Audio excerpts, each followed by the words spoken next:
Hi hello నమస్తే నేను మీ mister Byreddy. ఈ రోజు ఎపిసోడ్ గురించి మాట్లాడుకోవడానికి మనకు చాలా పాయింట్స్ ఉన్నాయండి. పాయింట్ నెంబర్ 1 వచ్చేసరికి రామకృష్ణ అనే వ్యక్తి ఎవరైతే ఉన్నారో నవరసాలు మామ రామకృష్ణ అనే వ్యక్తి తన కన్ఫ్యూజన్ తోటి ఆడ చెడగొట్టుకుంటున్నాడా అని అనిపించింది.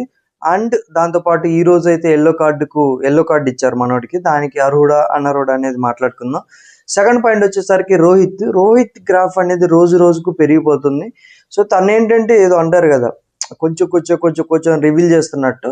సో ఒకరోజు ఫిజికల్గా రివీల్ చేశాడు, ఈరోజు పేషెన్స్గా ఉండటం ఎలాగనేది రివీల్ చేశాడు. అండ్ ఈరోజు డిఫెండింగ్ అంటే కెప్టెన్సీ నుంచి తీసేసే టైంలో తను చేసుకున్న డిఫెన్స్ ఏదైతే ఉందో అది చాలా అంటే చాలా బాగుంది. అండ్ రామకృష్ణ మాట్లాడలేకపోయాడు, అలా మాట్లాడాడు. సో రోజుకు ఒక క్యారెక్టర్ని రివీల్ చేస్తున్నట్టు అనిపించింది అనమాట. తర్వాత థర్డ్ పాయింట్ వచ్చేసరికి హేమంత్ అండ్ చరణ్ వీళ్ళిద్దరు ఇప్పటి వరకు అంటే బాగా ఇంప్రెస్ చేసిన క్షణాలు అయితే లేవు. ఈ రోజు ఎపిసోడ్లో చాలా బాగా ఆడారు వీళ్ళిద్దరు, హేమంత్ అండ్ చరణ్ చాలా బాగా ఆడారు. అండ్ దీపక్ గురించి మనం మాట్లాడుకుంటే దీపక్ ఆల్వేస్ రోహిత్కు ఆపోజిట్గా వెళ్ళాలని కోరుకుంటున్నట్టు ఈ రోజు ఎపిసోడ్తో నాకు అర్థమైపోయింది. సో తను కొంచెం జెలసీ ఫ్యాక్టర్ అనేది ఉంది అనేది నా పాయింట్. ఎందుకంటే ఫస్ట్ కెప్టెన్సీ సెలక్షన్లో బాల్ పట్టుకునే టాస్క్ ఏదైతే ఉందో ఆ టాస్క్లో చాలా బాగా ఆడాడు, చాలా అంటే చాలా బాగా ఆడాడు. కానీ కేవలం ఈ జెలసీ ఫ్యాక్టర్ వల్ల మనోడు తన గేమ్ను పోగొట్టుకుంటున్నాడేమో అని అనిపించింది. మీకు కూడా అలాగే అనిపిస్తే కామెంట్ చేయండి. అండ్ శాలిని గురించి మనం మాట్లాడుకోవాలా. ఇవాళ శాలినికి MVP ఇచ్చారు, most valuable player and vote appeal chance అయితే ఇచ్చారు. సో శాలిని గారికి ఇవాళ ఓట్ అపీల్ ఛాన్స్ ఇవ్వడం కరెక్టా కాదా అనేది కూడా మాట్లాడుకుందాం. అండ్ అమన్ గురించి మాట్లాడుకుందాం. అమన్కు లాస్ట్ అంటే మనం ఫైర్ కార్డ్ వచ్చింది కదా, 6 మెంబర్స్కి ఫైర్ కార్డ్ వచ్చింది. ఇవాళ యూజ్ చేసిన ఫైర్ కార్డ్ ఏదైతే ఉందో అది అమన్ది. అమన్కి కాకుండా బిందు మాధవ్ గారు శాలినికి ఇవ్వడం ఎంతవరకు కరెక్ట్ అనే దాన్ని కూడా మనం ఈ వీడియోలో మాట్లాడుకుందాం. సో వీడియోలోకి వెళ్ళడానికంటే ముందు కొత్తగా ఎవరైతే మన ఛానల్ చూస్తున్నారో సబ్స్క్రైబ్ చేసుకోండి. అండ్ ఆల్రెడీ సబ్స్క్రైబ్ చేసుకున్న వాళ్ళు ఉంటే ఒక లైక్ అయితే ఇవ్వండి. సో వీడియోలోకి వెళ్ళిపోదాం. ఎంట్రీస్ ఆబ్వియస్లీ అన్ని సాంగ్స్ తోటి అంతా ఉత్సాహంగా ఉంటుంది. అండ్ ఎంట్రీ అయిన తర్వాత శ్రీముఖి గారి పంచ్ డైలాగ్స్ అండ్ గేమ్ గురించి ఆవిడిచ్చే ఇంట్రడక్షన్ అవ్వచ్చు, లేకపోతే ఫర్దర్గా ఏం జరగబోతుంది అనేవి చాలా అంటే చాలా రివీల్ చేస్తామనేసి ఆ ఇంట్రడక్షన్లో చెప్తారు. జ్యూరీ మెంబర్స్ వస్తారు. జ్యూరీ మెంబర్స్ రావడం బిందు మాధవ్ గారు ఫైర్ కార్డ్ తోటి వచ్చారు. సో అమ్మన్ అయితే చాలా హ్యాపీగా ఉన్నాడు. సో నాకే ఇస్తారు ఫైర్ కార్డు, నాకు ఏదో ఒక రకంగా ఉపయోగపడుతుందని అమ్మన్ అనుకున్నాడు. బట్ అల్టిమేట్గా అమ్మన్కి కాకుండా శాలినికి ఉపయోగపడింది ఇది చూడండి. సో ఇక్కడే మనం ఆల్రెడీ ఇంతకు ముందే చెప్పాము ఏంటంటే వాళ్ళకి ఏది నచ్చితే వాళ్ళు ఏం చెయ్యాలనుకుంటే అది చేస్తారు. సో దాంట్లో నువ్వు పర్ఫెక్ట్గా ఉన్నావా లేదా అనేది నువ్వు నిరూపించుకోవాలి. అంతేగాని గేమ్ ఎలా ఆడాలి ఎలా ఉండాలి అనేది డిసైడ్ చేసేది జ్యూరీ మెంబర్స్ అండ్ దీన్ని నడిపిస్తున్న డైరెక్టర్స్ ఎవరైతే ఉన్నారో డైరెక్టర్స్. అండ్ నువ్వు బాగా ఇంప్రెస్ అవుతే నీ కంటెంట్ బాగుంటే ఎడిటర్ మావయ్య నిన్ను ఆ ఎపిసోడ్లో ఉంచుతాడు. నీ కంటెంట్ లేకపోతే ఎపిసోడ్లో ఉంచాడు. అండ్ ప్రేక్షకులకు నువ్వు కనపడవు కాబట్టి నీకు ఓట్స్ పడే ఛాన్సెస్ కూడా తక్కువ అనేది నా పాయింట్. సో ఇది ఓవరాల్గా చూసుకున్నట్లయితే ఎపిసోడ్ ఎంట్రీస్ అయిపోయినాయి. సో ఎంట్రీస్ అయిపోయిన తర్వాత ఈరోజు జరగబోయే టాస్క్ ఏంటంటే పేషెన్స్కి సంబంధించి. సో ఫస్ట్ మనం ఏమంటారు, ఫస్ట్ డే వచ్చేసరికి ఫిజికల్ స్ట్రెంత్ గురించి జరిగింది. సెకండ్ డే వచ్చేసరికి మెంటల్ స్ట్రెంత్ ఆల్మోస్ట్ కొంచెం అటు ఇటుగా జరిగింది. అండ్ ఇవాళ వచ్చేసరికి పేషెన్స్, ఎవరైతే ఎక్కువ పేషెన్స్ ఉంటారో వాళ్ళకు సంబంధించింది అనమాట. సో ఇక్కడ కూడా 2 టీములు ఉంటాయి. 2 టీములను సెలెక్ట్ చేసుకునే ప్రాసెస్ అనేది ఫస్ట్ పెట్టారు. అండ్ సెలెక్ట్ చేసుకున్న తర్వాత సో లాస్ట్కి నలుగురు మిగులుతారు. ఈ నలుగురికి కలిపి మళ్ళీ ఇంకో టాస్క్ పెడతారు. ఈ టాస్క్లో విన్ అయిన ఎవరైతే ఇద్దరు ఉంటారో లాస్ట్ వరకు విన్ అంటే గ్లాస్లో ఇస్తారు, కలర్ వాటర్ ఇస్తారు. ఎవరైతే లాస్ట్ వరకు కలర్ వాటర్ ఉంటారో దాన్ని మెజర్ చేసి లాస్ట్ వరకు అంటే బజర్ మోగేంత వరకు మెజర్ చేసి ఎవరి దగ్గర అయితే ఎక్కువ ఉంటుందో వాళ్ళిద్దరు కెప్టెన్స్ అవుతారనమాట. ఇది ప్రాసెస్. ఈ ప్రాసెస్లో ఫస్ట్ వచ్చేసరికి అందరూ నిలబడతారు. స్టేజ్ మీద నిలబడిన తర్వాత పైనుంచి ఒక బాల్ పడుతుంది. ఫస్ట్ భూమికి తగిలి స్టెప్ అవ్వగానే అందరూ వాళ్ళ ప్లేస్ నుంచి వెళ్ళి బాల్ను పట్టుకోవాలి. ఎవరైతే బాల్ పట్టుకుంటారో వాళ్ళు ఇద్దరిని కెప్టెన్సీ కంటెండర్ నుంచి తీసేయాలి. ఇద్దరిని రీజన్స్ చెప్పి తీసేయాలి. అండ్ ఒకవేళ ఒకసారి తీసేసిన తర్వాత మళ్ళీ ఆ పర్సనే బాల్ పట్టుకుంటే వాళ్ళకి నచ్చిన వాళ్ళకి ఇవ్వచ్చు. బట్ ఆ బాల్ తీసుకున్న పర్సన్ ఎవరైతే ఉంటారో వాళ్ళు బాల్ ఇచ్చిన పర్సన్ నామినేట్ చేయకూడదు. ఆ నామినేట్ అంటే లైక్ కెప్టెన్సీ నుంచి తీసేయకూడదు. ఇది రూల్ అనమాట. సో ఈ రూల్ కూడా మన నవరసాల మామ కన్ఫ్యూజ్ అయిపోయాడు. దాని గురించి కూడా చెప్తా ఆ పాయింట్ వచ్చినప్పుడు. ఫస్ట్ పట్టుకోవడం మిథిలేష్ పట్టుకున్నాడండి. సూపర్ టూ గుడ్ అనిపించింది. సో మిథిలేష్ పట్టుకోండి, మిథిలేష్ ఇద్దరిని తీశాడు. ఒకళ్ళు వచ్చేసరికి రాజకుమారి గారిని అండ్ రెండో పర్సన్ వచ్చేసరికి అపూర్వ. సో అపూర్వ గారు డిఫెండింగే ఎక్కువ చేస్తున్నారు, కానీ అపూర్వ గారు గేమ్ అనేది ఇప్పటి వరకు మనకు కనపడలేదు. ఒక పేషెన్స్ గేమ్ ఒకటి తప్ప. పేషెన్స్ గేమ్లో కూడా ఐస్లో ఉంటుంది కదా క్యాలిక్యులేట్ చేసేది, అందులో కూడా పెద్దగా ఇంపాక్ట్ చేసినట్టు కూడా నాకు అనిపించలేదు. బట్ అపూర్వ గారిని అయితే కెప్టెన్సీ నుంచి తీసేశారు. రాజ్ కుమార్ గారి గురించి మాట్లాడుకోవాలండి. రాజ్ కుమార్ గారిని మిథిలేష్ చెప్పిన రీజన్స్ ఏంటంటే క్లారిటీగా చెప్పాడు. యాజ్ ఎ టీమ్ ప్లేయర్గా మీరు బాగా ఆడుతున్నారు, యాజ్ ఎ కెప్టెన్గా మీరు చేయలేరు అన్న పాయింట్ ఆఫ్ వ్యూ తోటి మిమ్మల్ని తీసేస్తున్నాను అన్నాడు. రాజ్ కుమార్ గారు డిఫెండ్ చేసుకోవడం స్టార్ట్ చేశారు. మీరు ఎలా చెప్తారండి నాకు?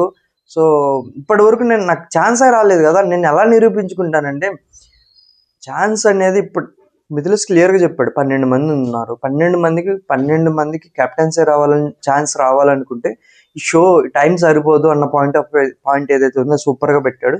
దాని తర్వాత క్లారిటీగా చెప్తున్నాను, నేను మీకు కెప్టెన్సీ క్యాపబిలిటీ లేదు కాబట్టి అందుకే మిమ్మల్ని తీసేస్తున్నానని చెప్పారు.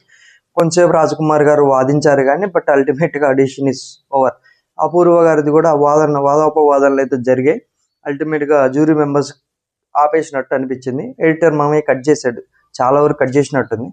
సో కట్ చేసి తను తీసుకున్న డెసిషన్ కాబట్టి మీరు అగ్రీ చేయాలని శ్రీముఖి గారు వారిద్దరిని తీసుకెళ్ళి కూర్చోబెడతారు. అంటే కెప్టెన్సీ కంటెండర్ రేస్ నుంచి వాళ్ళు వెళ్ళిపోయి పక్కన కూర్చున్నారు.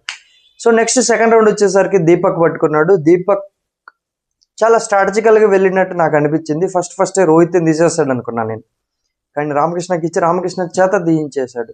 సో అది కూడా వాళ్ళిద్దరు ఫ్రెండ్స్ అని. ఇది చాలా మైండ్ దొబ్బింగ్ సిచ్యువేషన్ అండి అది. సో ఇక్కడ ఏంటంటే దీపక్ వచ్చేసరికి ఇద్దరిని తీశారు. ఇద్దరిని తీసిన వాళ్ళలో ఫస్ట్ పర్సన్ వచ్చేసరికి మనకు హేమంత్ని తీశాడు. సెకండ్ పర్సన్ వచ్చేసరికి గాయత్రిని తీశాడు. సో హేమంత్కి ఇచ్చిన రీజన్ ఏంటంటే నిన్న జరిగిన టాస్క్ ఏదైతే ఉందో, కెప్టెన్సీ టాస్క్ ఏదైతే ఉందో, ఈ కెప్టెన్సీ టాస్క్లో హేమంత్ ప్రాపర్గా ఆడలేదు. ఎందుకంటే హేమంత్ దీపక్ టీంలో ఉన్నాడు, హేమంత్ ప్రాపర్గా ఆడలేదు. సో ప్రాపర్గా ఆడకపోవడం వల్ల మా టీం ఓడిపోయిందన్న పాయింట్తో నామినేట్ చేశారు. దాంతో పాటుగా సో కెప్టెన్సీకి ఇన్క్యాపబుల్ అన్న పాయింట్ కూడా తీశాడు. లీడ్ చేసే క్యాపబిలిటీ లేదు, లీడర్షిప్ మెచ్యూరిటీ లేదని చెప్పాడు. లీడర్షిప్ మెచ్యూరిటీ లేదని చెప్పడానికి అంటే ఫర్ ఎగ్జాంపుల్ చూడటానికి తిక్కలుగా ఉండొచ్చేమో కానీ వాళ్ళు నిరూపించుకున్నాడు. సో వీళ్ళందరిది రాంగ్, నేను చెప్పేది కూడా రాంగ్ అని నిరూపించుకున్నాడు. సో మెచ్యూరిటీ లేదని మాట్లాడడం అనేది కరెక్ట్ కాదు, బట్ లీడర్షిప్ క్వాలిటీస్ లేవంటే ఓకే. మెచ్యూరిటీ లేదు అనేది అంటే మిగతా వాళ్ళతో పోలిస్తే ఇతను కొంచెం వయసులో చిన్న కాబట్టి ఆ పాయింట్ వాడి ఉండొచ్చు, కానీ అది కరెక్ట్ కాదనేది నా పాయింట్. హేమంత్ కూడా డిఫెండ్ చేసుకున్నాడు, పర్ఫెక్ట్గానే ఉంది. అండ్ సెకండ్ వచ్చేసరికి గాయత్రి గారిని తీసేశారు. గాయత్రి గారు కూడా వాళ్ళ టీం మెంబర్. ఇక్కడ చూడండి, దీపక్ ఆయనకి ఎవరైతే సపోర్ట్ చేశారో సో వాళ్ళని తీసేశాడు. సో మనోడు ఇంకా రాని ఎలా ఉంటాడు అనేది తెలియదు మరి. సో గాయత్రి గారిని కూడా అది తీసేస్తారు. టీం ఓడిపోతున్నప్పుడు స్టాండ్ తీసుకొని నిలబడాలి, కానీ టీం ఓడిపోతున్నప్పుడు బయటికి వెళ్ళి అంటే స్కిప్ అంటారా లేకపోతే దాన్ని ఏమంటారు, వదిలేసి వెళ్ళిపోవడం అంటారు. టీంను వదిలేసి వెళ్ళిపోయే వాళ్ళలో ఫస్ట్ 3 మెంబర్స్లో ఖచ్చితంగా గాయత్రి ఉంటుందనేసి చెప్పాడు. సో గాయత్రిని అండ్ హేమంత్ని అయితే రిమూవ్ చేశాడు కెప్టెన్సీ టాస్క్ నుంచి.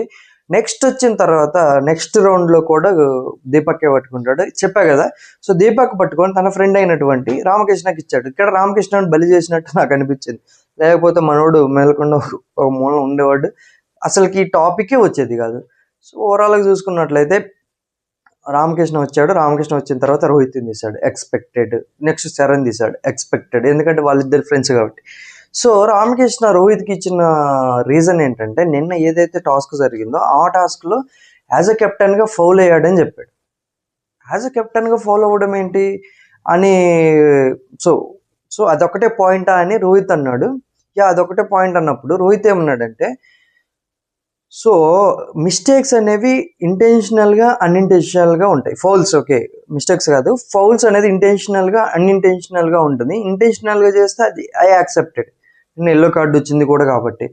సో అన్ఇంటెన్షనల్గా జరిగింది అది. అదేంటంటే నేను అక్కడ అందరు వస్తున్నప్పుడు ఆటోమేటిక్గా రోప్ లాగడానికి నా చేయి వెళ్ళింది కాబట్టి సో దీన్ని నేను అగ్రీ చేయను అన్నాడు. దాంతోపాటు పర్ఫెక్ట్గా డిఫెండ్ చేసుకున్నాడు. సో నన్ను ఎలా ఇన్కాపబుల్ అంటావు బ్రో?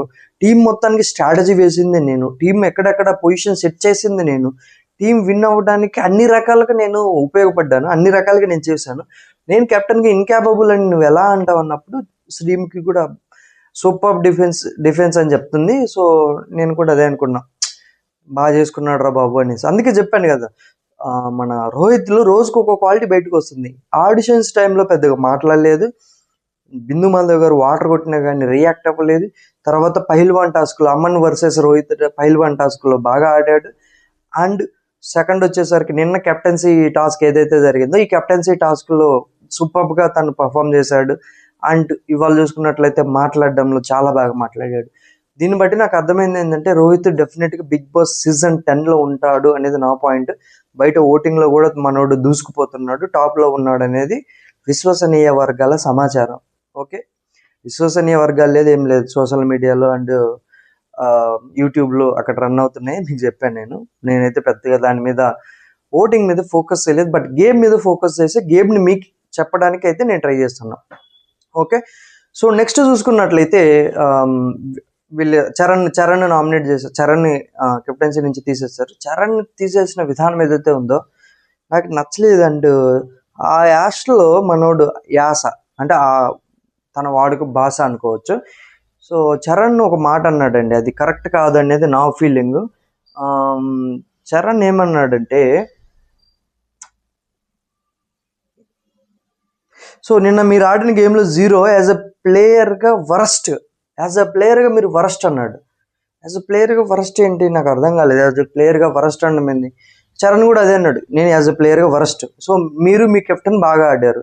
సో మీరు మీ కెప్టెన్ అంటే దీపక్ గురించి ఇక్కడ కోట్ చేశాడు అనమాట, చెప్పా కదా. సో ఇక్కడ రామకృష్ణ అండ్ దీపక్ చేస్తున్న మిస్టేక్ ఏంటంటే వాళ్ళకి సపోర్ట్ చేసి వాళ్ళ టీంలో ఉన్న కంటెస్టెంట్స్ ఎవరైతే ఉన్నారో వాళ్ళ మీద గురిపెట్టి వాళ్ళని మాట్లాడుతున్నారు. సో అక్కడ చూసుకున్నట్లయితే గాయత్రి వాళ్ళకి సపోర్ట్ చేసింది, తర్వాత చూసుకున్నట్లయితే అపూర్వ కూడా వాళ్ళకి సపోర్ట్ చేసింది, హేమంత్ వాళ్ళ టీంలో ఉన్నాడు, ఇప్పుడు చరణ్ కూడా వాళ్ళ టీం మెంబరే.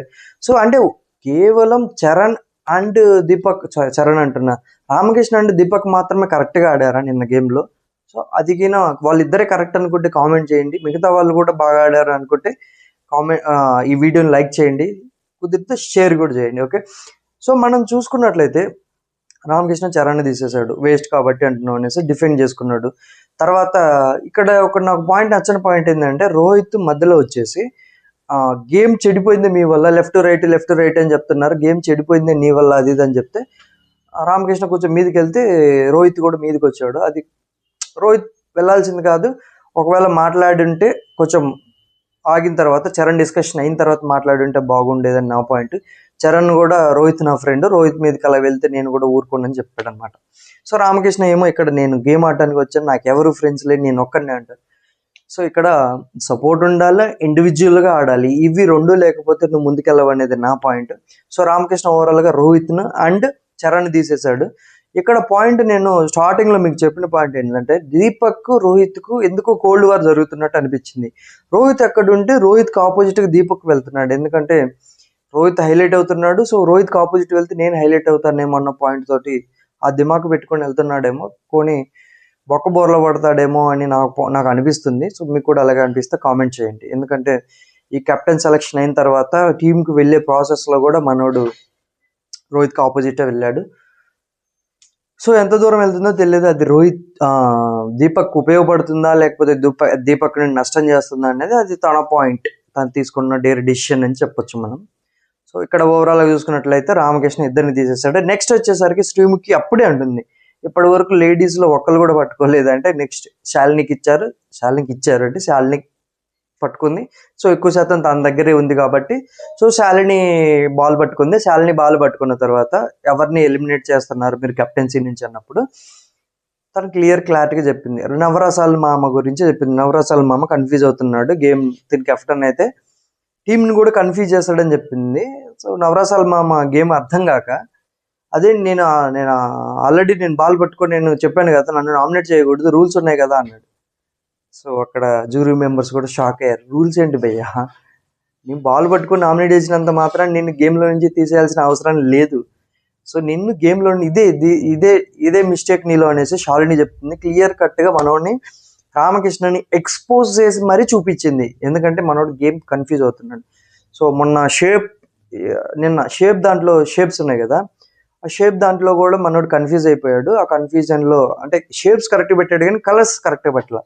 సో గేమ్ కన్ఫ్యూజ్ అయిపోతున్నాడు అని చెప్పాడు. అభిజిత్ కూడా అదే చెప్పాడు. సో అదే కదా అమ్మాయి చెప్తుంది, కన్ఫ్యూజ్ అవుతున్నావు అది అనేసి యాక్సెప్ట్ చేశాడు, పాయింట్స్ ఇచ్చేస్తున్నాడు. గేమ్ ఆడుతున్నాడు కానీ యాజ్ ఎ ప్లేయర్గా గేమ్ ఆడుతున్నాడు కానీ యాజ్ ఏ టీమ్ మెంబర్గా అవ్వచ్చు, కంటెస్టెంట్గా నేను బిగ్ బాస్ వెళ్ళే కంటెస్టెంట్గా గేమ్ ఆడట్లేదు. రామకృష్ణకైతే chances are very very very less Bigg Boss హౌస్లోకి వెళ్ళటానికి అనేది నా పాయింట్. ఒకవేళ సింపతి క్రియేట్ అయ్యి ఏదన్నా జరిగితే దానికి మనం ఏం చేయలేం. అది బిగ్ బాస్ మాయా, ఎడిటర్ మాయా అని చెప్పుకోవచ్చు అనమాట. సో ఓవరాల్గా చూసుకున్నట్లయితే శాలిని రామకృష్ణని ఎలిమినేట్ చేసింది. నెక్స్ట్ వచ్చేసరికి రామకృష్ణని తీసేసిన తర్వాత నెక్స్ట్ వచ్చేసరికి ఝాన్సీని తీసేసిందండి. సో ఝాన్సీని తీసేసింది. ఝాన్సీకి సింపుల్ క్లియర్గా చెప్పింది. ఝాన్సీకి ఆ క్లియర్గా ఏంటంటే, నువ్వు టీం మెంబర్గా అంటే ఫర్ ఎగ్జాంపుల్ నువ్వు టీం మెంబర్గా ఓకే కానీ టీంని లీడ్ చేసేంత వాయిస్ నీలో లేదని చెప్పింది. ఇది పాజిటివ్గా నేను చెప్పాను అనమాట. ఝాన్సీ కూడా కొంచెం అటు ఇటుగా అనింది కానీ ఓకే యాక్సెప్టెడ్. సో శాలిని వచ్చేసరికి రామకృష్ణను అండ్ ఝాన్సీని తీసేసింది. నాకు ఇక్కడ ఒక డైలాగ్ గుర్తొచ్చింది అనమాట. సో బ్రహ్మానందం అంటాడు కదా, అత్తారింటికి దారేదిలో, నువ్వు దేన్ని పట్టుకున్నావో దాంతోటే నువ్వు నీ కెరియర్ ముగుస్తుంది అనేసి. రామకృష్ణ కూడా సేమ్ అలాగే అనిపించింది అనమాట. స్ట్రాటజీ వేసుకుంటే ఇలాగే అవుతుంది ఓవరాల్గా చూసుకున్నట్లయితే. రౌండ్ 4 అయిపోయింది. రౌండ్ 5 వచ్చేసరికి మిగులుతారు, 6 మిగులుతారు. ఈ రౌండ్ 5లో 6 నుంచి 2 వెళ్ళిపోతారు కదా. 2 వెళ్ళిపోయిన తర్వాత మిగిలిన 4 ఉంటారు. ఆ 4 ఇంకో టాస్క్ ఆడతారు. ఆ టాస్క్లో 2 టాప్ 2 ఎవరైతే ఉంటారో వాళ్ళు కెప్టెన్గా ఉంటారు. సో టాప్ 2 ఉన్న వాళ్ళు దాని గురించి మనం మాట్లాడుకుందాం. రౌండ్ 4లో కూడా దీపక్ పెట్టుకున్నాడు. అదే చెప్తున్నా కదండి, దీపక్ చాలా బాగా ఆడుతున్నాడు గేము, కానీ కేవలం జలసీ ఫ్యాక్టర్ తోటే పోగొట్టుకుంటున్నాడు అనేది నా ఫీలింగ్. సో రౌండ్ 4లో కూడా దీపక్ పట్టుకొని ప్రియాంకకి ఇచ్చాడు. ఎవరైతే వీక్ కంటెస్టెంట్ అనుకుంటున్నారో వాళ్ళకి ఇవ్వు అనగానే ప్రియాంకకి ఇచ్చారు. ప్రియాంక వచ్చేసరికి అమన్ అండ్ మిథిలేష్ని వీళ్ళిద్దరిని రిమూవ్ చేసింది. సో ఇక్కడ బాయ్ నింది ఎవరు, దీపక్ ఒక్కడే. ఫిజికల్గా బాగా స్ట్రాంగ్ ఉన్న పర్సన్. సో అమన్ కానీ లేకపోతే మిథిలేష్ కానీ ఉంటే గేమ్ నెక్స్ట్ వచ్చే రౌండ్ గేమ్ అనేది ఇంకా చాలా బాగా మజాగా ఉండేది. బట్ వాళ్ళిద్దరిని తీసేసింది. అమన్ వచ్చేసరికి అమన్ రీజన్ ఏంటంటే, సో తను ఎదుటి వాళ్ళు చెప్పేది వినట్లేదు. చెప్పేది వినకపోతే నువ్వు కెప్టెన్గా నువ్వేం చేస్తావు, నువ్వేం చేయవు అన్నట్టుగా చెప్పింది అనమాట. అమ్మను కూడా ఆ అమ్మాయి మాట్లాడేటప్పుడే మనోడు రివర్స్ మాట్లాడడం స్టార్ట్ చేశాడు. కొంచెం అమ్మాయి మాట్లాడిన తర్వాత మాట్లాడుంటే అమ్మాయి అన్నదానికి ఇది నేను కాదు ఇది నేను అని చూపించుకొని ఉంటే బాగుండేది. బట్ ఇక్కడ అమ్మను కూడా దొరికిపోయాడు అనిపించింది. అమ్మాయి మాట్లాడుతుంటేనే మనోడు వినకుండా మాట్లాడుతున్నాడు. తర్వాత సో మీరు ప్లేయర్గా ఆడలేదు, టీం లీడర్గా ఆడలేదు అంటే రోహిత్ని అడుగు, రోహిత్ టీంలో ఉన్నాం కదా, ఎవరెవరు ఎలా ఆడారో రోహిత్ చెప్తాడు నీకు అది ఇది అంటే. సో రోహిత్ అంటే అది కాదు, ఇప్పుడు నువ్వు కెప్టెన్గా నువ్వేం చేస్తావు అనేది పాయింట్, ముందు చెప్పేది వినాలి కదా అని చెప్తుంది. సో రోహిత్ని తీసేసింది. మిథిలేష్ని తీసేసిన విధానం ఏదైతే ఉందో, మిథిలేష్ని తీసేసిన విధానం తనకే నెగిటివ్ అయ్యేది. కానీ మిథిలేష్కి ఛాన్స్ లేక తన టీంలోకి వచ్చాడు కానీ తనకే నెగిటివ్ అయ్యేది. నెగిటివ్ పాయింట్ ఏంటంటే తనకు సింపుల్ రీజన్ చెప్పిందండి, మిథిలేష్ కాంపిటేటివ్ స్పిరిట్ తోటి తీసేసిన. మిథిలేష్ ఉంటే నేను ముందుకు వెళ్ళడం కష్టం కాబట్టి తీసేసిన. కెప్టెన్సీకి అంటే ఇన్క్యాపబుల్ అంటే తన కెప్టెన్సీకి ఇన్క్యాపబుల్ కాదు, క్యాపబుల్ పర్సన్ అయినా కానీ తను నాకంటే ఎక్కువ అంటే నాకంటే బెటర్గా ఉన్నాడు కాబట్టి తీసేస్తున్నానని చెప్పిన రీజన్ ఏదైతే ఉందో. సో అటుపక్క బాయ్స్లో రామకృష్ణ ఎలా ఉన్నాడు, ఇటుపక్క గర్ల్స్లో ప్రియాంక కూడా అలాగే ఉంది. సో గత్తరగా ఉన్నారు అంటారు కదా, గత్తర్ అంటే కన్ఫ్యూజన్ స్టేట్ ఆఫ్ మైండ్లో ఉన్నారు వీళ్ళు అనిపించింది. సో ఓవరాల్గా లాస్ట్కి 4 మిగిలారు. ఈ 4కి కలిపి ఒక టాస్క్ పెట్టారు. ఈ టాస్క్ పెట్టడానికి అంటే ముందు ఎస్కేఎన్ గారు వచ్చారు. ఎస్కేఎన్ గారు వచ్చిన తర్వాత ఎస్కేఎన్ గారు తెలుసు కదా, producer SKN, Chennai love stories, colour photo ఇలాంటి మంచి మంచి మూవీస్ తీశారు. సో ఆయన మేబీ బ్రాండ్ ప్రమోషన్ కోసం వచ్చారు, ఊరికే సరదాగా వచ్చారు. బ్రాండ్ ప్రమోషన్ అంటే మూవీ ప్రమోషన్ కోసం ఆ టైంలో వచ్చారు. ఆల్రెడీ ఆల్మోస్ట్ షూటింగ్ అయిపోయి వచ్చింది, రేపు ఎల్లుండి అయిపోతుంది. సో ఊరికే జస్ట్ సరదాగా వచ్చినట్టు నాకు అనిపించింది. ఆ సెట్స్కి వచ్చింటారు, ఊరికి వచ్చారు, వెళ్ళిపోయారు. ఈ లోపు జరిగింది ఏంటంటే కెప్టెన్సీ సెలక్షన్ ఏదైతే ఉందో కెప్టెన్సీ సెలక్షన్ జరిగింది. చెప్పాం కదా, గ్లాసెస్లో కలర్ వాటర్ ఉంటాయి. సో ఎవరైతే లాస్ట్కి ఎక్కువ ఉంటాయో వాళ్ళు గెలవాలి. ఇక్కడ 3 అమ్మాయిలు వర్సెస్ ఒక అబ్బాయి. ఫస్ట్ 3 అమ్మాయిలు గెలిచి అబ్బాయిని బయటికి తోసేద్దామని అనుకున్నారంట. బట్ ఇక్కడ ఏంటంటే శాలిని అండ్ శివసృష్టి ఉన్నారు కదా, శాలిని సృష్టి వీళ్ళిద్దరు మాట్లాడుకున్నారంట లాస్ట్కు ఉందామనేసి. కానీ శాలిని వచ్చేసరికి సృష్టి గ్లాస్ పగలగొట్టేసింది అండ్ దీపక్ పడిపోయాడు అనమాట. సో ఫైనల్గా వచ్చేసరికి ప్రియాంక అండ్ శాలిని ఉంది. సో ప్రియాంక శాలిని కెప్టెన్స్ అయ్యారు. కెప్టెన్స్ అయిన తర్వాత టీమ్ సెలెక్షన్ అనేది స్టార్ట్ అయింది. తర్వాత మధ్యలో గీస్కులు జరిగినాయి, ఎస్కేఎన్ గారు మళ్ళీ వెళ్ళిపోయారు. అవన్నీ కొంచెం అన్నెసెసరీగా ఎపిసోడ్లో యాడ్ అయినాయి అని అనిపించింది. ఎస్కేఎన్ గారిని చూపించుంటే బాగుండు. ఒక టాస్క్ అయితే చేశారు, చరణ్, అపూర్వ అండ్ సృష్టి, వీళ్ళు 3 చేశారు. అంతకి పెద్దగా ఏం నప్పలేదు. సో ఓకే అని అనవసరంగా పెట్టారు అనిపించింది. సో ఎస్కేఎన్ గారు వచ్చారు కాబట్టి ఆ కంటెంట్ డిలీట్ చేయకుండా అలాగే ఉంచినట్టు అనిపించింది. సో నెక్స్ట్ చూసుకున్నట్లయితే నెక్స్ట్ కెప్టెన్ సెలెక్ట్ అయ్యారు అండ్ టీమ్ మెంబర్ సెలెక్షన్ ఏదైతే ఉందో అక్కడ గ్లాస్లో పెడతారు. టెక్కిల గ్లాసులు ఉంటాయి కదా, రంగు వాటర్ పెట్టారు. అంటే కొంచెం స్వీట్ వాటర్ ఉంటాయి. రంగు వాటర్ అంటే మరి రంగు నీళ్ళు కలపరు. మనం చిన్నప్పుడు ఐస్ తినేవాళ్ళం కదా, సో ఆ వాటర్ అయ్యి ఉండొచ్చు. సో బ్లూ అండ్ పింక్ ఉన్నాయి. సో బ్లూ వచ్చేసరికి ప్రియాంక అండ్ పింక్ వచ్చేసరికి లైట్ పింక్, ఆరెంజ్ అనుకోవచ్చు. సో వచ్చేసరికి శాలిని అనమాట. సో ఎవరి టీంకి వాళ్ళు వెళ్ళాలి. సో శాలిని టీం అనేది ఫుల్ అయిపోయింది. శాలిని టీంలో వచ్చేసరికి రోహిత్ ఉన్నాడు, సృష్టి ఉంది, చరణ్ ఉన్నాడు, తర్వాత వచ్చేసరికి రాజ్ కుమార్ గారు ఉన్నారు, ఇంకెవరున్నారు, సో అపూర్వ కూడా ఇక్కడ ఇటే సైడ్ ఉందనుకుంటా. అపూర్వ ఉన్నారు. సో అపూర్వ ఉన్నారు. నెక్స్ట్ ఆపోజిట్ సైడ్ వచ్చేసరికి ప్రియాంక, ఝాన్సీ, దీపక్, అమన్ కాదు, అమను శాలిని సైడ్ ఉన్నాడు, దీపక్, మిథిలేష్, రామకృష్ణ ఉన్నారనమాట ఇటు మన ప్రియాంక సైడ్. ఇప్పుడు మన బిందు మాధవ్ గారు ఫైర్ కార్డ్ అనేది రివీల్ చేశారు. ఫైర్ కార్డ్ ఏంటంటే swap the captain. So Aman పాపం చాలా ఆశపడ్డట్టు అనిపించింది నాకు, ఎందుకంటే అమన్కి ఇస్తారు, అమన్ ప్రియాంకని స్వాప్ చేసుకోవచ్చు అని అనుకున్నాడు.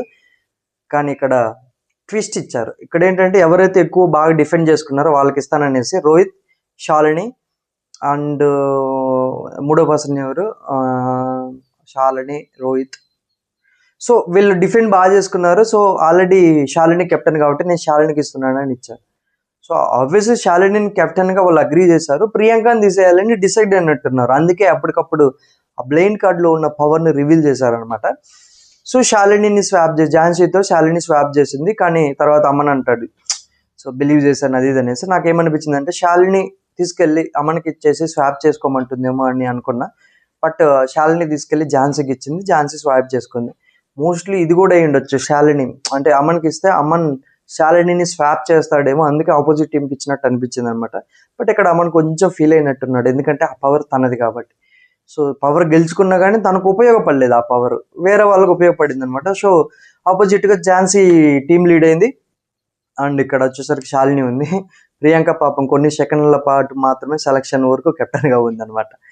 సో ఇది ఓవరాల్గా చూసుకున్నట్లయితే సెలక్షన్ ప్రాసెస్ అయిపోయింది. నెక్స్ట్ వచ్చేసరికి ఇది పేషెన్స్తో కూడుకున్నదని చెప్పాం కదా. సో మనకు ఒక బుట్ట ఉంటుంది. సో బుట్టకు రౌండ్గా ఒక చెక్క పలక ఉంటుంది. దాన్ని 2 స్టిక్స్ తోటి బ్యాలెన్స్ చేయాలా, అంటే ఇట్లా స్ట్రైట్గా పెట్టేసి బ్యాలెన్స్ చేయాలా. సో ఎవరైతే ఎక్కువసేపు చేస్తారో, ఏ టీం అయితే లాస్ట్ వరకు ఉంటారో ఆ టీం విన్ అనమాట. సో ఇందులో మనం మాట్లాడుకుంటే అంటే ఒక్కొక్కటి షాపులు ఉన్నాయని వాటన్నిటి గురించి మాట్లాడుకోవడం కంటే ఈచ్ పర్సన్ గురించి మనం మాట్లాడుకుందాం. ఇక్కడ మనం స్టార్టింగ్లో చెప్పినట్టు చరణ్ అండ్ హేమంత్ చాలా బాగా ఆడారండి, చాలా అంటే చాలా బాగా ఆడారు. వాళ్ళు మేము అది కాదు మేము ఇది అని నిరూపించుకున్నట్టు అనిపించింది. పెద్ద ఫిజికల్గా స్ట్రెంగ్త్ ఉన్న కంటెస్టెంట్స్ అయితే కాదు, బట్ మెంటల్గా కొంచెం పేషెన్స్ ఉంది అని అనిపించింది. తర్వాత రామకృష్ణ గురించి మాట్లాడుకోవాలా. ఇక్కడ ఉన్న అంటే లాస్ట్ వరకు ఉన్న అందరూ రెస్ట్ తీసుకున్నారు, కానీ మన రామకృష్ణ అయితే రెస్ట్ తీసుకోలేదు. రామకృష్ణ లాస్ట్ వరకు చాలా బాగా ఆడాడు, టాప్ 3లో వెళ్ళిపోయాడు అనమాట. లాస్ట్ వరకు మిథిలేష్ అండ్ హేమంత్ ఉన్నారు. సో వీళ్ళిద్దరికంటే జస్ట్ ముందు రామకృష్ణ వెళ్ళిపోయాడు అనమాట. తర్వాత వచ్చేసరికి దీపక్ గురించి మాట్లాడుకోవాలి. మిథిలేష్ బాగా ఆడాడు, దీపక్ బాగా ఆడాడు, అంటే వీళ్ళందరికీ రెస్ట్ వచ్చింది. రోహిత్ గురించి మనం ఇటు సైడ్ మాట్లాడుకుంటే రోహిత్ ఫౌల్ గేమ్ ఆడారని చాలామంది అంటున్నారు. అంటే చేతులు ఫోల్డ్ చేసుకున్నాడు అది ఇది అనేసి. చాలా కష్టం అండి బయట మనం మాట్లాడుకోవడానికి. చాలా అంటే వాడు ఫౌల్ గేమ్ ఆడాడు, ఈడు ఆడాడు అంటారు, కానీ బ్యాలెన్స్ చేయడం అనేది అంత ఈజీ కాదు. సో ఆడ జ్యూరీ మెంబర్స్ ఉన్నారు, వాళ్ళ డిసిషన్ వాళ్ళు తీసుకుంటారు. ఎందుకంటే ఒకరికి 4 ఉన్నారు. అండ్ భాగ్య కూడా వచ్చింది, ఇంజూరీ అయింది కదా, అమ్మాయి కూడా వచ్చింది, అమ్మాయి సంచాలకులుగా ఉన్నారు. సో చూస్తూ ఉన్నారు కదా, వాళ్ళు డిసిషన్ తీసుకుంటారు. ప్రాపర్గా కెమెరాలో కనపడుతుంటుంది. తను ఫుల్ గేమ్ ఆడితే జనాలకి నచ్చితే ఓట్స్ వేస్తారు, నచ్చకపోతే ఓట్స్ వేయరు, ఇది అందరికీ తెలిసిందే. సో మధ్య మధ్యలో దీపక్ రోహిత్ను పోక్ చేయడం, రోహిత్ ఫౌల్ చేశాడు ఇక్కడే అనిపించింది అనమాట నాకు. దీపక్ ఫోకస్ మొత్తం రోహిత్ మీదే ఉందా, రోహిత్ అంటే ఎందుకు ఇంత జలసీ అని అనిపించింది అనమాట. సో ఓవరాల్ తీసుకున్నట్లయితే అందరూ బాగా ఆడారు. సో చెప్పాం కదా, చాలా అంటే చాలా బాగా ఆడారు. రాజ్ కుమార్ గారు కూడా ఆవిడకి అంత స్ట్రెంత్ లేకపోయినా బాగా ఆడారు. హేమంత్, చరణ్, రోహిత్, అండ్ ఇటు సైడ్ చూసుకున్నట్లయితే దీపక్, మిథిలేష్ అయితే మనోడు జిమ్ ట్రైనర్ కాబట్టి సో బాగానే హ్యాండిల్ చేశాడు. సో పేషెన్స్ కానీ అందరు బాగున్నారు. ఈ రోజు గేమ్లో అందరు బాగా ఆడారండి, ఎవరిని తీసేయడానికి లేదు. రామకృష్ణ మాత్రమే కొంచెం కన్ఫ్యూజ్ అయ్యి గేమ్ చెడగొట్టుకుంటున్నాడని అనిపించింది అంతే. సో ఓవరాల్గా తీసుకున్నట్లయితే ఝాన్సీ టీం గెలిచింది, ఝాన్సీ నిరూపించుకుంది. అండ్ శాలినిని అడిగారు, శాలిని కూడా చెప్పింది 80% నువ్వు నిరూపించుకున్నావు అనేసి. నాకైతే అక్కడ కెప్టెన్ ప్రతిభ అనేది కనపడలేదు నాకు. కెప్టెన్ అంటే ఎవరికి రెస్ట్ ఇవ్వాలంటే వాళ్ళు ఇబ్బంది పడుతున్నారని రెస్ట్ ఇచ్చారు, కానీ కెప్టెన్ ప్రతిభ అనేది కనపడలేదు. ఫస్ట్ రౌండ్లో రెస్ట్ ఇవ్వకుండా ఇటుపక్క ఆపోజిట్ బ్యాక్స్ వేసి ఉంటే బాగుండేది. దెన్ సెకండ్ రౌండ్లో రెస్ట్ ఇచ్చి ఉంటే బాగుండేది అనిపించింది. సో ఓకే, అల్టిమేట్గా వాళ్ళ డిసిషన్ కాబట్టి సో ఝాన్సీ విన్ అయింది. ఝాన్సీ విన్ అయిన తర్వాత తను ఓటు అప్పీల్ తీసుకోకుండా హేమంత్కి ఇచ్చింది. నాకు ఇక్కడ ఏమనిపించింది అంటే హేమంత్, మిథిలేష్ లాస్ట్ వరకు ఉన్నారు కదా, so why Hemanth, why not Mithilesh అనిపించింది. ఎందుకంటే మిథిలేష్ అక్కడ బాల్ పట్టుకుంటే కెప్టెన్సీ దాంట్లో కూడా బాగా ఆడాడు కదా, బట్ హేమంత్ అంత ప్రాపర్గా ఛాన్స్ కూడా రాలేదు, అండ్ హేమంత్కు చాయిస్ కూడా లేదు. సో హేమంత్కి ఇచ్చారు, ఓకే యాక్సెప్టెడ్, హేమంత్ కూడా బాగా ఆడాడు కాబట్టి. తను అది కూడా చెప్పింది, తను నిరూపించుకున్నాడు కాబట్టి. ఇంకొక ఫ్యాక్టర్ కూడా ఉంది, ఎందుకంటే నిన్న జరిగిన టాస్క్లు ఏదైతే ఉందో కెప్టెన్ సెలక్షన్ టాస్క్లో అది కడతారు కదా, ఏమంటారు, ట్యాగ్ కట్టినప్పుడు శాలిని, ఝాన్సీ అని నిన్న జరిగింది. సో ఆ ట్యాగ్ కట్టినప్పుడు ఝాన్సీ హేమంత్ గురించి అంటే వాళ్ళ బ్యాక్ సైడ్ మాట్లాడుకున్నా చెప్పాడు, అది దాన్ని చెప్తాడు కదా. సో ఆబ్వియస్లీ అయినా కానీ హేమంత్ ఫ్రెండ్ కాబట్టి అదొక ఛాన్స్ ఇచ్చి ఉండొచ్చు, అమ్మాయికి ఫ్రెండ్ కాబట్టి అది కూడా ఒక పాయింట్ అయి ఉండొచ్చు. హేమంత్ బాగానే ఓట్ అప్పీల్ చేసుకున్నాడు. తర్వాత MVP వచ్చేసరికి శాలిని గారికి ఇచ్చారు. అక్కడ డిఫెండింగ్ అంటే ఫస్ట్ కెప్టెన్ సెలక్షన్లో ఆవిడ పాయింట్స్ ఆవిడ బాగా పెట్టారు, డిఫెండింగ్ బాగా చేసుకున్నారు, సూపర్ అనిపించింది. అండ్ ఇక్కడ కెప్టెన్గా చేశారు కాబట్టి ఆవిడకి ఇచ్చారు. తను ఎలిజిబుల్ అంటే పర్లేదు, ఎలిజిబుల్. సో దీపక్ బాగా ఆడాడు, దీపక్ కొన్ని ఫ్యాక్టర్స్ వల్ల పోగొట్టుకున్నాడు. చరణ్ బాగా ఆడాడు, చరణ్ కెప్టెన్సీలో పోయాడు కాబట్టి ఆటగాడిగా బాగా ఆడాడు. సో ఓవరాల్ తీసుకున్నట్లయితే MVP అర్హురాలా అంటే ఓకే, మిగతా వాళ్ళతో పోలిస్తే అర్హురాలు, ఎందుకంటే కెప్టెన్ కన్నా రావాల్సింది కానీ బట్ వచ్చింది. కానీ నేనేమనుకున్నానంటే అక్కడ ఝాన్సీ గిన్న ఓట్ అప్పీల్ చేసుకొని ఉంటే సో MVP కింద హేమంత్కి వచ్చేదేమో లేదా మిథిలేష్కి వచ్చేదేమో అనిపించింది. So okay, super. ఓవరాల్ చూసుకున్నట్లయితే అందరూ ఓట్ అప్పీల్ చేసుకున్నారు. సో అందరూ అది ఇద్దరే, సో హేమంత్ అండ్ శాలిని వీళ్ళిద్దరు ఓట్ అప్పీల్ చేసుకున్నారు. సో నిన్న రాజ్ కుమార్ గారు చేసుకున్నారు, అండ్ శివసృష్టి 4 చేసుకున్నారు ఓట్ అప్పీల్. అయినా కానీ రోహిత్ టాప్లో ఉన్నాడు ఓటింగ్లో, దాంట్లో ఏ సంకోచం లేదు. రోహిత్ అయితే డెఫినెట్గా బిగ్ బాస్ హౌస్కు వెళ్తాడని నేను అనుకుంటున్నా. సో చూడాలి ఎలా ఉంటుందనేసి. ఇదండి ఈరోజు ఎపిసోడ్ మొత్తం మన రివ్యూ. సో ఈరోజు ఎపిసోడ్ చూసిన తర్వాత ఈ వీడియో చూసినా, లేకపోతే వీడియో చూడక ముందు ఎపిసోడ్ చూసి వచ్చి ఈ వీడియో చూసినా కానీ మీరేమనుకుంటున్నారు అనేది కామెంట్ చేయండి. కొత్తగా ఎవరైతే మన ఛానల్ చూస్తున్నారో సబ్స్క్రైబ్ చేసుకోండి. Thank you. నేను మీ మిస్టర్ బైరెడ్డి.